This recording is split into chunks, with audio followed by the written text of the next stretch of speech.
John Constantine, a Hellblazer podcast.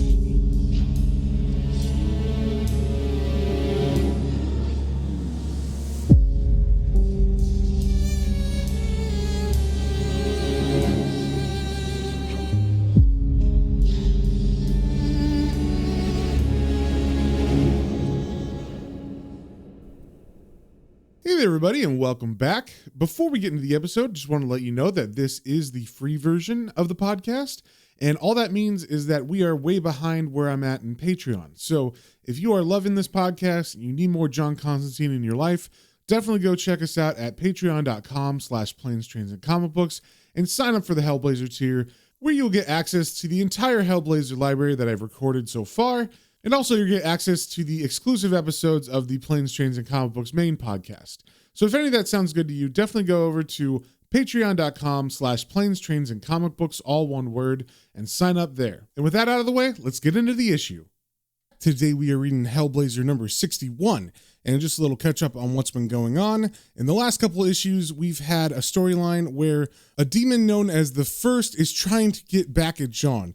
And this is the same demon that John was able to trick into curing his cancer and making this demon look like a fool. So he is after John because of that. And he originally tried to get at John through a demon named Ellie, who has an interesting relationship with John. In the last issue, we saw that in the past, 4 years ago, her and an angel named Tali ended up getting pregnant because they fell in love. And the only person who could help them in that situation, they figured, was John Constantine. So they went to him for help. He did his best, but he made a mistake in not thinking heaven would be after this child as well. So he protected them only from the demon side. And while Ellie was giving birth, angels showed up and took the baby from her and killed Tali. And the recounting of that story was pretty much the entire last issue.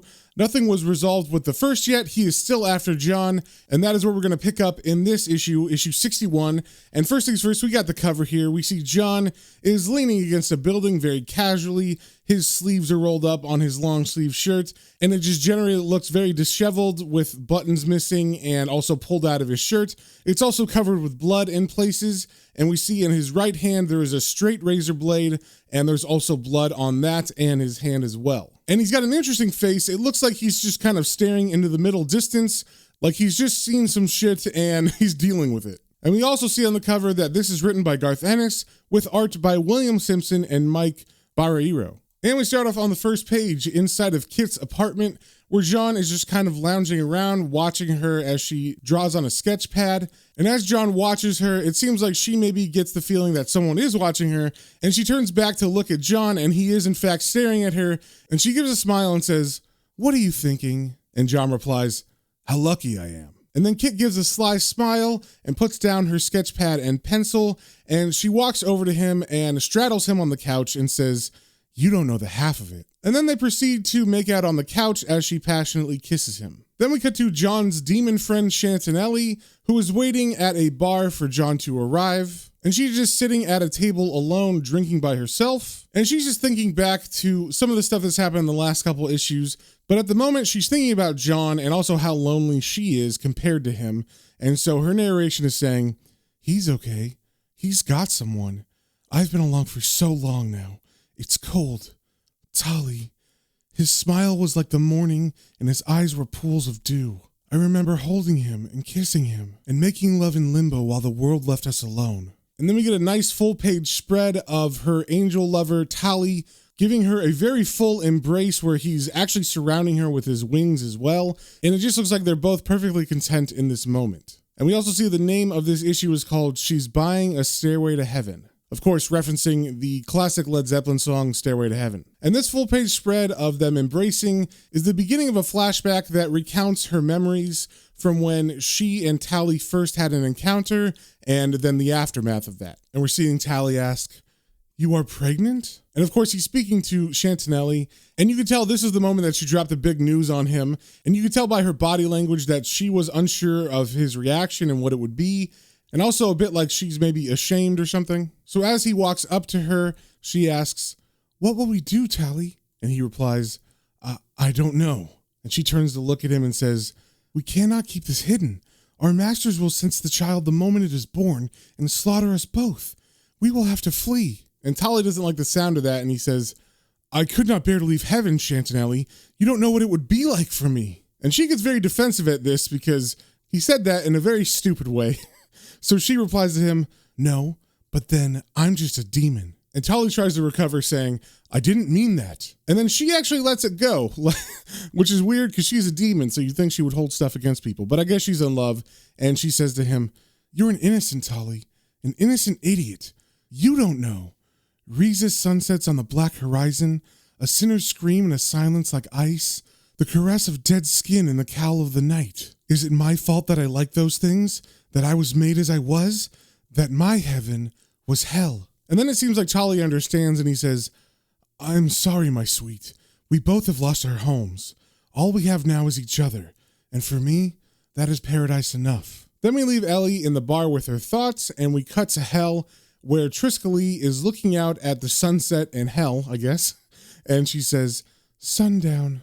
I know it's not really the sun, but it feels the same. And then the first, who's in the same room as her, says, shut up. I'm trying to find your stray bits, Triskele. I don't need your babble pissing in my ear. And then she turns to him and says, what says the looking pool? And then he turns to the ground and we see what the looking pool is. And it's actually a person that has been flayed in the center. So his abdomen has been pulled open and the skin has been tacked to the floor so it stays open. And then this person is still alive, of course, because this is hell and this is torture. And his torso, I guess, was then filled with water. And this is the looking pool that the first is trying to find the location of Chantinelle and Constantine with. And as the first peers into it, he says, nothing. Then we leave hell and we cut to John Constantine, who is inside of Chaz's taxi. And we see that in his hand, he is looking at a very sharp and shiny looking scalpel. And he looks pretty happy with it because he says, smack on. And then we zoom out and we see Chaz is sitting next to him, and Chaz is holding some kind of surgical saw. And Chaz is saying, you could have someone's head off with this bastard. And then Constantine asks him, what's the damage? And we don't know why Chaz has gotten these instruments for Constantine, but he is definitely selling them to him. And he says, to you, mate, 50 quid. Martin's shagging some bird up at the hospital. She pinched him. What do you want him for? And as John puts the instruments in a briefcase and leaves the car, he answers very nonchalantly, we're cutting someone open. Night, Chaz. And as he gets out, we see that this is actually in front of the bar where Chantinelle is waiting for John. And as she sees him enter and order something from the bar, her inner narration says, what's going on in your head, John? Will you save me? What will you want me to do afterwards? And then as she's still staring at him from afar, he takes a drink and kind of looks over to her. And as he's glancing at her, she thinks, you're planning something for the future. Something dreamt up in a mind like an asylum. Mercy help me. I think you're going to take on hell. And then John walks over to her table and sits down with the briefcase. And he says to her, still taking the hump? And I had to look this up because I didn't know what that saying meant. And basically it means, are you still annoyed? And she replies, I can't really afford to, can I? And he says, right. I've been reading up, and there is one way to sort this out, but you're not going to like it. Then we cut back to hell, where the first and Triskele are still staring into the abdomen that is the looking pool. And Triskele is saying, 3 hours and still silence. What does one succubus matter, more or less? And the first replies, she's with Constantine, you stupid hag. He could use her. He knows I'm going to get round his frickin' bargain one day. He's planning for it. And then all of a sudden, an image starts to appear inside of the looking pool, and Triskele says, my lord. And as the first looks down into the pool, he sees the picture of a house. And it seems like Triskele might recognize this house or think it's possibly a trick. So she tries to warn him by saying, but the first isn't having any of that. He just says, come on. And as they leave, the picture inside of the looking pool changes, and it looks like it's a pentagram and some sort of symbol in the middle of it. Then we cut to a house, which I'm assuming is the same house that was originally in that looking pool. And we have definitely seen this house before. This was the abandoned house from the last issue that Constantine brought Tali and Chantinelle to for her to give birth. And we see that even though it's been 4 years, it definitely looks like it's been abandoned. No one has fixed it up in that amount of time. And John's narration says, familiar ground was strong magic, he said. We could play off the coincidences. There was a killing here the last time, too. Then we cut to the inside of the house, and we see that it is in the same shape as the outside, of course. And there's a mattress on the floor that is covered by a sheet that is covered in blood. and we see a surgical saw lying on the floor, and there is actually a trail of blood leading from the mattress into another room. And that trail of blood leads all the way to the outside, where we see John Constantine on the porch smoking. Then he walks out from under the cover of the porch, and he walks over to one of the brick walls of the house, and he leans against it, and he says, Jesus. And this is pretty much the scene from the cover where he's leaning against a wall, and we see that his long sleeve shirt is rolled up on the sleeves, and it's kind of open and disheveled, and it's covered in blood, and so are his pants and his arms and hands. And it seems like he's exhausted, or at least something has taken a toll on him, because he's got his eyes closed like he just completed an extremely hard task, and now it's finished, and he's kind of relaxing. But he doesn't get to relax for too long, because as he's leaning against the wall, we see the silhouette of the first rounding the corner that he's leaning against. And it seems that the demon probably meant to scare him, because he leans down and looks Constantine right in the face, but Constantine just opens his eyes and he stares back, and they hold each other's gaze for a second, and then John kind of gives a sly smile, and the demon sneers back with contempt. And then we see above Constantine in a window, Triskelly is kind of hanging out sitting on the windowsill, and her body looks different than it does in Hell. In Hell, she has a snake skeleton for a body, but it seems for this trip to Earth, she has changed her body to a human skeleton, and for some reason, she's wearing a white dress that kind of looks like the same one that Marilyn Monroe is wearing in that famous scene where she's standing over the subway, and the wind from the train underneath is blowing her dress up. So she looks down, and this is the first time she's seen John, so she says, "You're Constantine." And John replies, "And you're Triskelly." And then he notices her skeletal form, and he says, "That's some diet you're on, darling." And it seems like Triskelly is offended by this, but she just kind of moves forward with the questioning and says, "What have you been doing here? And where is Chantinelle?" And while Triskelly is talking, John has gone back to staring at the first, and it seems like they're having a staring contest, because they're both looking and they're both not blinking. So John actually answers her without looking at her, saying, "You see anything dodgy while you were looking for her?" And Triskelly answers, "Well, yes. A masking sigil obscured my view at the last instant, but..." And then John cuts her off saying, "Yeah, it's on her. I cut it into her soul." And then over John saying this, we see that there's a fleeting image of what John probably saw when he was cutting the symbol into her. And it's an image of Ellie screaming out in pain. And then we see the symbol that was cut into her soul superimposed above her. And Triskelly is very alarmed by this, and she says, "But only Iscariot has ever done that, and then only in the last Apocrypha." And John interjects, "She's gone, hidden. You can't sniff her out, not now. You lose again." And then we see he's not talking to her at all. He's talking to the first as he says, "You lose again," and the first looks very angry at this. And then John smiles and he says, "That's 3 times I've whooped your arse, sunshine. Round here we call that a hat trick." And at first I was confused by this, but Triskelly yells out, "No!" And I don't think we've come across this before, but later on they explain that this is because in Hell, the laws say that if you try something 3 times, you're basically done with it. So now that the first has tried to get John 3 different times, he is no longer able to go after him, at least by the laws. And John knows this, so he gives a smile and he says, "It's okay, love. He knows the score.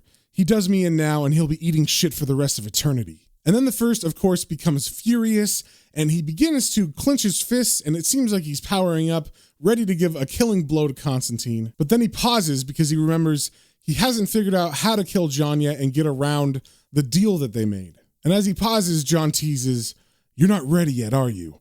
But you're working on it." And then John gets super serious and stares at the first and says, "Soon. I promise." So it seems like John is now threatening the first, saying he's going to come up with a way to make sure that this conflict between them will definitely have an ending. So John and the first once again have a staring contest, and of course, the first is the one who loses as he blinks and looks away. And then Triskelly and the first vanish instantly, and John takes a breath and says, "Shit." And then an evil smile creeps onto his face and he says, "Forgot to give him the finger." Then we cut to Chantinelle, and we see that she is inside of the hotel that John got her when she first came to Earth asking him for help. And she's sitting on the bed and she's kind of feeling her stomach, and it seems like that's probably the area where that symbol was carved into her soul. And as she feels the skin, her narration says, "No scar, just like John said, but I was torn to pieces. Sometimes you can see right through him." And then she stands up and pulls down her shirt and then gets her things and leaves the room, and her thoughts continue. "Sometimes he does things and you wonder." And I guess she's kind of saying here that she's wondering about John, and even she's kind of perplexed about where he stands in the balance of good and evil. Like how he told her that it was going to hurt, but it wouldn't leave a scar. And then when he did the carving, it ended up that it was way worse than that, as far as it hurt way worse than he said, and it felt like she was being torn apart. And he's done this kind of thing before with Chaz, where he lessens the blow. We definitely saw it when Chaz's uncle was killed, and when Chaz asked John if his uncle was in a better place, John just lied and said yes. So it seems like maybe John is sometimes more black in the gray than white. And we're still following Chantinelle as she's walked to a park and is sat down on a bench. And she's just thinking, watching people walk by, and her narration says, "I'm never going home. The sigil would destroy me if I entered the inferno. I'll never see my sisters, or dance with my queen, or gaze on the delights of the charnel wonderland. A demon without a hell, or a heaven. Perhaps." And as she's thinking, a woman with her child walks by, and the child stops to look at Chantinelle on the bench, and the girl looks at her and says, "You're very pretty." And this snaps Chantinelle out of her thoughts, and she looks at the child and smiles and says, "What?" But it seems that the mom has just continued walking, and the child walks with her mom away. And Ellie's narration continues saying, "A new heaven." And then she gets a hopeful look on her face, and she gives a little smile and says, "It'll do." And then this nice moment is cut off as John Constantine walks up behind her and says, "It'll have to." And then he sits down on the bench next to her and continues saying, "How are you feeling?" And Ellie answers, "Weird, like an itch I can't scratch or something. So, and then John finishes her question saying, "So what do you have to do to pay me back?" And then he gives an evil smile, and we don't actually hear what he says to her, but we get her reaction, and she looks very shocked, and we see her narration says, "So he tells me his plan. He talks about war, seduction, betrayal, a fall from grace, and revenge." And as John finishes telling her his plan, it looks like she thinks it's a good plan because she's smiling, and she says, "You're insane." And then John replies, "Nutty is a fruitcake." And then Chantinelle gets an evil grin on her face, and we actually see her pointy demon teeth coming through her mouth as she smiles, and she says, "Let's do it." And John replies, "Good girl. I'll get in touch sometime in the new year, huh?" And then John stands up and he does something kind of weird. He walks over to her, and I think he's patting her on the head or maybe feeling her hair, and he tells her, "The kid was right," referencing the child from earlier who told her that she was pretty. And then as John walks away, she looks after him, and her narration says, "And you wonder." And I guess she's just questioning because now John kind of said something nice to her, so it seems that she's just kind of confused by his actions and their ambiguity. I mean, that's why we all love John Constantine, because you can't pin him down and he's full of mystery. Then we cut to hell, where the first is pouting and thinking on his throne, and we see that he's got a bunch of body parts just hanging from strings in the room, I guess. It kind of looks like he's trying to make a puppet or something, like a marionette. And the narration over this says, "Triskelly's head is spiked on carrion keep. Pure spite. A sigil on a soul, that takes power." And then the first says, "Well, I have power too, you mortal little shit." And it seems he's just talking to himself, but then behind him someone says, "Ah, my lord." And as the first turns, he sees that the demons Ecstasy and Agony have appeared behind him. And I believe we have seen them before. They are a male and female demon duo who are bound and lashed together by barbed wire. And they will switch places in this configuration depending on who's talking. So we see that the female demon is the one who's talking now, and the first says to her, "Agony and Ecstasy, what do you two want?" And it's very interesting because it seems like they are scared of the first, and we haven't really seen them like this before, because normally they're just talking to John or Swamp Thing, but the way they're acting, it seems that the first definitely terrifies them. So she says, we heard of the incident with Constantine, Lord. It's, your third defeat at his hands. According to the law, he is now free, and, you are meant to suffer instead." And the first just keeps looking at them, not budging or saying anything. And he's got a look on his face that says, "I dare you to try it." And as we turn to the last page, we see that there are more body parts hanging from the strings in the first room, and these body parts are now made up of the demons Agony and Ecstasy. And we see their faces, and they look like they're screaming out in pain and terror. So it seems that the first has killed them for even thinking about taking him into custody. And the narration over this panel as he sits there and thinks says, "Constantine will still be his. He'll wait and plan, and then he'll make his move. and he'll haul the little bastard screaming all the way to hell. And that is the end of the issue. So if you guys have any comments, questions, or suggestions, you can email me at planes, trains, and comic books, all one word, @gmail.com, and we will see y'all on the next one.